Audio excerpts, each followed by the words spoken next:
32 na. Ang tulumanon Morning na Cebu sa DYWS Super Radio na piling Best Radio News Program sa Cebu Metropolitan Catholic Mass Media Awards 2024. Bango na mga kapuso o pag-isayri ang mga panghitabo karon sa itong palibot ug sa nasod. Pinaagi ning tulumanon Morning na Cebu! Morning na Cebu! Maghatod sa mga nakunang mga balitaw kasayuran. Morning na Cebu! Og ariya ang inyong kapuso, Super Gabriel Bonhoc ug Super Yui Lines. Morning na Cebu! Morning na Bohol! Morning na Leyte! Morning tibuok kalibutan mga igala. Kining istasyon DYWS Super Radio. Sa nga ni Super Gabriel Bonhoc, ako Super RG na bakita uban. Kini Super Yowie Lanes. Alam nito naman karon sa mga balita sa Morning na Cebu! Agosto 26 mga igala 2025 mga kapuso. Urungan tudling karon sa ato mga balita. Sa puwersa sa News and Public Affairs Department. Sa nga ng Super Gabriel Bonhoc, kini karon tulumanon sa mga balita sa Morning na Cebu. Uluhan tudling karon sa mga balita mga kapuso. Mandawi City DRRMO ni pahigayog rescue operation sa usa ka 56 anyos na lalaki giingog na anon sa sapa dias Barangay Banilad. Philippine Coast Guard temporaryo unang gisuspenso ang biyahe sa nasangad nga barko sa Cocalyong Shipping Lines samtang napahigayon sila og investigasyon. Usa sa mga suspect sa pagpusil patay sa usa ka 29 anyos na laki sa Benjanilla nadakpan sa kapulisan. Og sa kauluhan, DPWH Las Piñas District Engineer gitangtang sa pwesto. Super Radio gyapon kini DYWS kapuso katapos sa tudling karon sa mga uluhan sa mga balita. Presidente Ferdinand Bongbong Marcos Jr. ipasidaan sa mga korakot nga opisyal nga di mo kaikyas oy do nagyumoy kabutangan mga kapuso. Unuhan tudling pramangkatos mga balita kapuso sa Super Radio DYWS Morning na Cebu. Ang hipit nga asoy sa mga balita mag-fun run ka mo niya. Nagkakapuso, buntag na, bago na. Dari DYWS Super Radio labas ang mga balita. Standby sa detalye ni karon taon. Ayaw pa uwi sa mga balita ug drama. Please follow, like ug share sa Facebook page sa istasyon DYSS Space Super Space Radio Space GMA. Uri ng sakit. Morning na Cebu!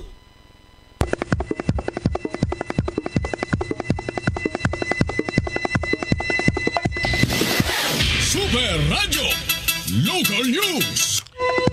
Italya karon sa mga balitang lokal dari DYWS Super Radio Morning na Cebu. Igon man sa Barangay RTFM Forever listeners. Good morning kaninyong tanan dari sa Super Radio kini nga mga balita. Nagpahigayon o kagahapong adlawag rescue operation ang Mandawi City Disaster Risk Reduction and Management Office CDRRMO sa usa ka lalaki nang edad 56 anyos sa giingong naanod sa sapa diha sa sitio Mohon, Barangay Banilad, Dakbayan sa Mandawi. Kinay kumpirmar sa Mandawi City DRRMO nga nahinabi sa DYWS Super Radio GMA. Matud pa nga nadawat nila ang tawag kalabot niini alas 6:47 kagabi o girespondihan dayon kini. Padayon pa ang pagpangita sa lawas sa naanod nga lalaki diha sa maong lugar. Super Radio. Temporaryo unang gisuspenso sa Philippine Coast Guard PCG Cebu ang biyahe sa MV Filipinas Surigao del Norte sa Cocalyong Shipping Lines nga nasangad. Kini samtang muhimo sila og pakisusi sa posibleng kadaot nga nabugna sa mga insidente og samtang napahigayon sila sa ilang investigasyon. Nasayran nga ang maong barko gikan sa pantalan sa Masbate paingon sa syudad sa Sugbo apan nasangad kini sa mabaw nga bahin sa kadagatan sa dimasalang Masbate City niadtong Domingo sa gabi. Sumani Chase Cocalyong tag-iya sa shipping company nga dunay gilikayan nga mga gagmay nga nanagat ang barko hinungdan nga nasangad kini. Dugang niini nga sa gihimong pag-inspeksyon sa mga crew sa barko, ilang nasuta nga wara kini mabuslot o kadaot hinungdan nga nakadesider ang kapitan nga mopadayon sa paglawig. Kini bisan pa man sila giradyuhan sa mga personel sa Philippine Coast Guard sa Masbate Port sa pagbalik sa pantalan. Mato ni Captain Jerome Losada, commander sa Coast Guard Station Central Cebu, nga posibleng ila pahamtangan og silot ang kapitan sa barko tungod sa wa pagtuman sa mando sa PCG nga mobalik kini ngadto sa pantalan sa Masbate. Nasayran nga pipila ka mga pasahero ang naangol sa mga itabo. Kagahapon, gipapasumiter ang kapitan sa barko og marine protest samtang nagpadayon ng ilang investigasyon. Super Radio. Sa laing bahin sa mga balita dari DYWD Super Radio Barangay RT Forever. Nadakpan sa kapulisan sa lungsod sa Mindanilla ang usa ka suspek o usa sa mga suspek sa pagpusil patay sa usa ka 29 anyos na lalaki dito mismo sa Barangay Campus 7, lungsod sa Mindanilla. Ang biktima usa ka 29 anyos na lalaki usab nagpuyo sa Barangay Cantabaco, Dakbayan, Toledo. Gipusil niadtong Agosto 19, 2025. Nagkanayon si Police Major Ariza Utida, ang hepe mismo sa Mindanilla Municipal Police Station, na nadakpan nila ang driver sa motorsiklo ang gigamit sa paghimo sa mga krimen. Ang suspect o sa 22 anyos na lalaki, pariente sa gunman kinsa ning tunguran padayon pang gipangita sa kapulisan. Samtang sa laing bahin usam, nadakpan pa ang suspetsado niadtong Agosto 19, 2025 sa gabi sa bukid ng bahin mismo sa lungsod, pinagi sa Hot Pursuit Operation mga kapuso. Kasong murder ang ipasaka batok sa driver ingon man sa gunman. Una nang gibutiyag sa kapulisan nga selos ang motibo sa krimen, sanglit ang gunman kanhi kaipon sa uyab sa biktima. Nabalog karon sa prisuhan 19 anyos nga babae human nadakpan o nakuhaan og kapin 1 ka milyon ka pesos nga kandidat sa Shabu dito sa Barangay San Roque, siyudad sa Talisay nitong Sabado sa buntag. Ang dinakpan mo si alias Maylin, 19 anyos nga taga Barangay San Roque sa Lisgutang syudad. Naibawan nga adunay impormasyon nga nadawat ang kapulisan sa Talisay sa padayon nga pagpamaligya og droga sa dapit. Sila si Police Lieutenant Arnold Cabildo nga moy hepe sa Drug Enforcement Unit nihimo sa balidasyon hangtod nga ilang nakumpirmar ang tawag report dayon ngadto silang hepe sa kapulisan nga si Police Lieutenant Colonel Myla Maramag. Gihimo nila ang bypass operation hangtod nga ilang nadakpan si alias Maylin din sa nakarecover og 165 grams sa gituang shabu nga dunay balor nga 1.1 million pesos. Base sa impormasyon nga nakuha nga ang didakpan nalambigit sa pagpahuyot og illegal nga drogas din makadispose og 100 ngadto sa 200 grams matag semana. Ang ilang operasyon nga naa naglihok sa sitio Sausawan, Barangay San Roque ug mga silingan nga mga barangay ug sa syudad. Ang source sa didakpan nailan nga si Jack nga iyang kapuyo nga tagsa lang maulian sa ilaha. Ang transaksyon sa didakpan gipaagi lang sa online cash transfer. Butangan og disaster station ang amihanan og habagatang bahin sa Dakbayan sa Subo na kompleto kini sa mga kahibanan og personahe. Kini aron kun dunay mga mahitabong kalamidad sama sa landslide, naray duol nga pasilidad o station nga makaresponde. Gimanduan sa ni Mayor Nestor Archival ang Disaster Committee na pagpangitag luna aron kabutangan sa disaster stations. Laing gipasiguro sa Mayor mao ang communication sa matag disaster personnel. Matud pa sa Mayor, nakasagaran sa gigamit karon kay mga digital radio, mga high-tech na mga posibleng magka-problema kung doon ay brownout. Usa sa mga inisyatibang gibuhat sa Cebu City Disaster Team, mao ang pagbutang og solar power sa ila mismong opisina para ma-charge ang mga battery sa mga radio. Naripay si Mayor Archival sa gibuhat nga inisyatiba sa Disaster Team apan gusto usab sa Mayor nga kung mahimo gamiton sab ang analog o kadtong karaang radyo para sa mga area o opisina o mga barangay nga wa nay solar power. Hinumduman nga atol sa pag-inventory sa mga gagamitan para sa disaster response sa Dakbayan, nakita ni Archival nga kuwang pa kay kini para sa ang mga ekipo sa inventory. Nasuta nga dunay 57 ka mga fire trucks o 34 ka mga ambulansya ang syudad, apan kuwang kini og mga ekipo nga usa sa ila mismong pangitag paagi aron mapun-an ang kakuwangan. Super Radio. Human sa desisyon sa Office of the Ombudsman nitong buwan sa Pebrero nga i-dismiss ang 11 ka mga opisyales sa Cebu City Hall, dinalakip ang Cebu City Treasurer tungod sa kontrobersiya kalabot sa garbage collection. Hangtod karon wa pa gyud mapulihi ang posisyon sa City Treasurer. Niresulta kini sa pagkalangan sa mga dinilian nga transaksyon, pagbayad sa mga bayronon o pagpasweldo sa pipila ka mga empleyado sa Cebu City Hall. Matud pa ni Cebu City Mayor Nestor Archival nga nibisita na siya sa Bureau of Local Government Finance ang opisina nga makatudlo og treasurer. Matud sa mayor nga nihangyo siya sa BLGF nga hatagan siya og temporary treasurer nga makapirma sa mga immediate nga gastuhon sa syudad sama sa sweldo og bill sa tubig, kuryente ug uban pa. Sigon sa mayor nga daling nitando ang BLGF o nitanyag sa usa nila ka treasurer nga naa karon sa Cebu nga pwedeng madali o makapirma sa pag-release sa kwarta sa syudad. Matud ni Mayor Archival nga temporary lang usa kini kay ongoing pa ang proseso sa pagpa-aprobar ni Emma Villarete ang iyang napili nga Cebu City Treasurer. Super Radio Report. Oras Kapuso, tulumanon Dres DYW sa Radyo, alas 5:45 na sa Kabuntagon. At ang itsak sa per Guam, Logroño siyang reporto sa mga Kapuso. Yung sa morning na Cebu, mga higala. Di ay motorsiklo, nagsungag, tulog yung naangol dito mismo sa Lakbayan sa Danau. Report, pinagin sa Super Guam, Logroño. Guam, pasok!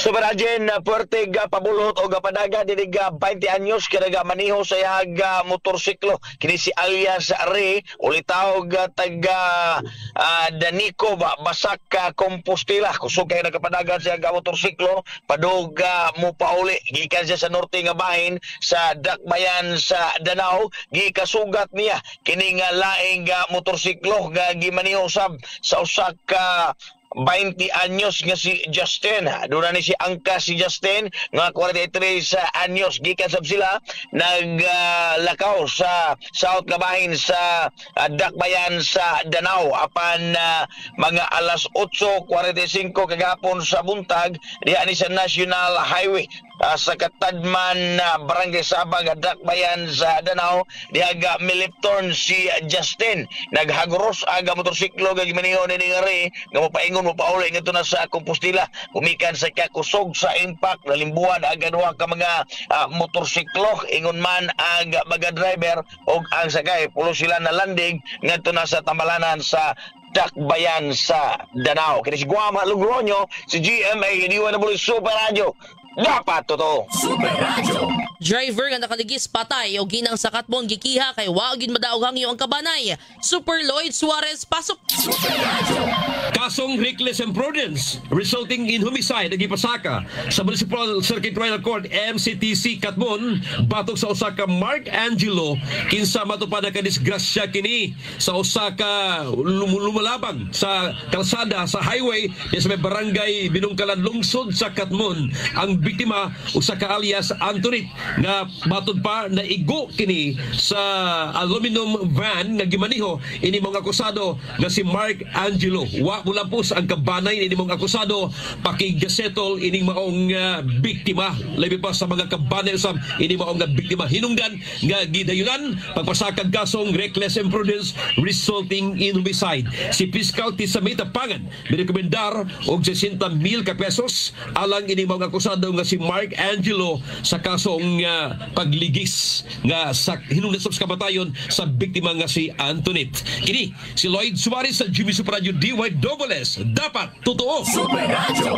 Dungan sa inventaryo gihimo sa mga kawani sa Disaster Reduction Management Office sa Cebu City uban sa presensya sa atong talahorong Mayor Nestor Archival, mga responder na sa mga barangay sa syudad sa Sugbo gipangayuan nag sa mayor og listahan sa mga importanteng butang o mga butang kinahanglan sa pagresponde sa mga kalamidad. Report bragi ni Super John Kimbote. Pasok!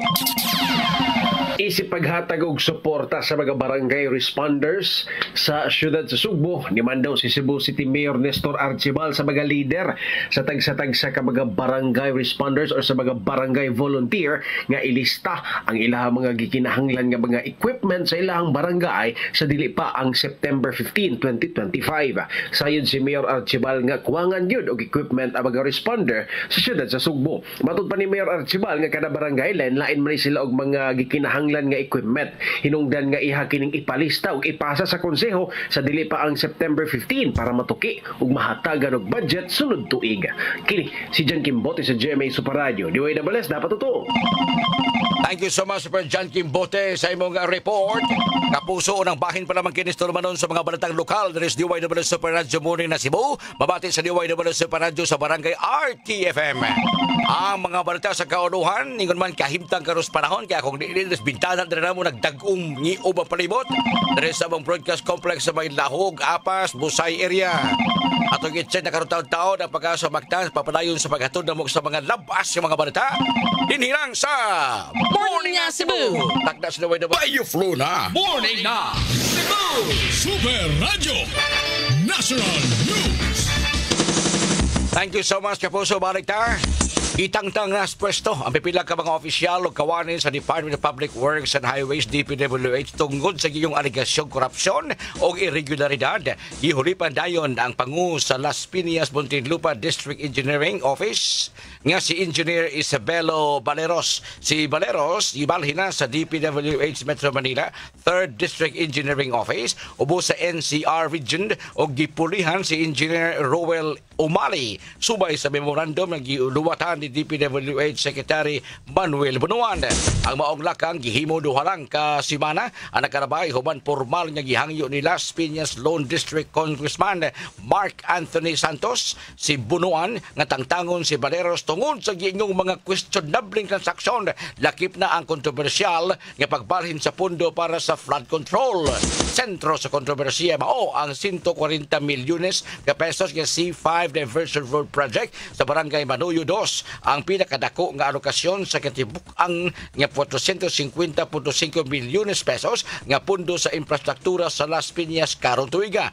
Base sa dokumento niadtong Hunyo 9, 2025, si Baleros ni sometero suwat ngadto kang DPWH NCR Assistant Region Director Motrexes Tamayo nga naghangyo nga ang pagpatuman sa proyekto ibalhin sa regional nga buhatan. Ang hangyo giaprobahan ni DPWH Secretary or Assistant Secretary for Regional Operations Loretta Malaluan o kumpirma ni Bunuan ni antong Hulyo 15, 2025. Gihimukata ni Bunuan nga manubag ang mga opisyal o kawani sa DPWH nga himatud ang responsable sa mga suspetsado o substandard o ghost flood control projects o ni pasalig nga pasakaan sila og tukbang kaso o kriminal sa umaabot nga panahon.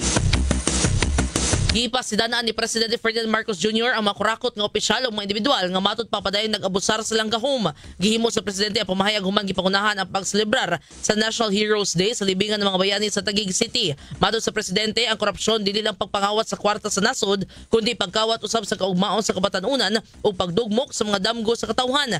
Gihimugatan sa Presidente nga di nga ibaliwala ang gagmay nga mga matang sa pagpanglimbong tungod kay anam-anam niining gubon ang katilingban kung ibalik-balikon kining palabyon. Matud niya nga ang pakigbatok sa korupsyon dili lang away sa gobyerno kundi sa matag lungsuranon. Gipanawagan usab ni Marcos ang hiniusa pakigbatok sa pag-abuso sa katungdanan o paglapas sa katungod sa katawhan. Super Radio Weather News. Susiyong taghemtang karon sa panahon mga higalang ngiyo ang palibot ang moderis na kwain sugbog sa mga dapit sa probinsya Kapuso. Si Johnny Managbay doon ang report kabahin niya sa latest sa kahemtang sa panahon. Johnny, maing buntag! May buntag sa tanahan mo ako na itong latest weather update para karong adlaw August 26, 2025. As of 2 a.m. ganang adlaw na ang kibantayan ito nga low pressure area kaya na imutang ng kini sa kadagatan sa Paracali, Camarines Norte. Kini nga low pressure area na ni siya medium chance nga may musa ka bagyo sa sunod nga 24 oras. Huwag mo ni siya magdalag mga pangulan din sa may Eastern Visayas. Sa laing bayan ng Southwest Mindanao kuning habagat, ang mga kore nakapekto din sa Central Visayas, sa Southern Luzon ug sa Mindanao. Ug mo ni magdalag pang uwan karong adlaw dinhi sa probinsya sa Subo. O para sa tong weather conditions sa sunod nga 24 oras, ang tibok Metro Cebu lakip na nibling bahin sa Central Visayas kay makasanati taog matag-umon nga kalangitan nga mga katag-katag ng mga pulan ug mga panugtong kilat ug tungod kini sa habagat. O para sa kahimtang sa tong hangin ug kadagatan, kung tibok Visayas, kay makasinato og hinay nga doon na sa kasarangan ng hangin nga nagagikan sa bagatang kasadpan. Nga doon na sa kasadpan, di nabalod sa itong karagatan, malinaw nga doon sa kasarangan ang mga pagbalod. Dini sa sugot ng dagat, hunas karong alas 6:21 sa buntag, o mutaob kiniyo niya alas 12:41 sa udto. Temperatura din sa Subo range gikan sa 26 to 31 degrees Celsius. Atong sunrise ganang alas 5:35 sa buntag, atong sunset unya alas 5:57 sa hapon. Og mo lang ra itong latest gikan din sa Butanes Pag-asa kini si Manager Nagbay may buntag. Thank you so much, Manager Nagbay. Nagkatod-katod karon sa kahimtang sa panahon. Doon ay low pressure pandi ni siya posibleng mahimong bagyo. Doon ang tema sinati usab nga nagapagtak-patak pag-uwan. Mga localized thunderstorms magkapuso apan kini nagpahimangno nato nga magdating tagpandong payong raincoat. O niya padayon ng klase, doon ay klase ng adlaw sa elementary, high school, college, padayon ng trabaho. Ikas probinsya, ikas dalaget, na ulit din Super Lloyd Suarez. gikan mismo sa Bohol, ha? Kunya sa atuang 87 ka mga viewers sa live streaming, salamat kaayo. Si El Nishiyama sa Tagaytay, naminaw, nagtanaw sa live streaming kapuso. El Nishiyama, good morning kanimo diha. Kanto may gara katibuk ang presentasyon sa mga balita sa DYWS Super Radio uban sa puwersa sa News and Public Affairs Department at Station Manager Ma'am Kit Matos Cortez. Imanusab sangan sa tuang makauban sa technical diri atong partner wali sa mag-fun run ng muntaga ha. Health, thank you po ng panawas. Super UV sa transmitter site. Si Engineer Alan Hakaw sa diri sa to ang fun run leader, Chief Don Villacarlos Jr. Sa nga Super Gabriel Bunhok, ako Super Algina Bakita. Kinigyapon Super Yowie Lanis. Kanyang katibuk ang puwersa karon sa DYWS News and Public Affairs Department, ako Super Algina Bakita. Paabuta, Super Lloyd Suarez sa Super Hiri Karong Buntag. Kanyang presentasyon sa Morning na Cebu!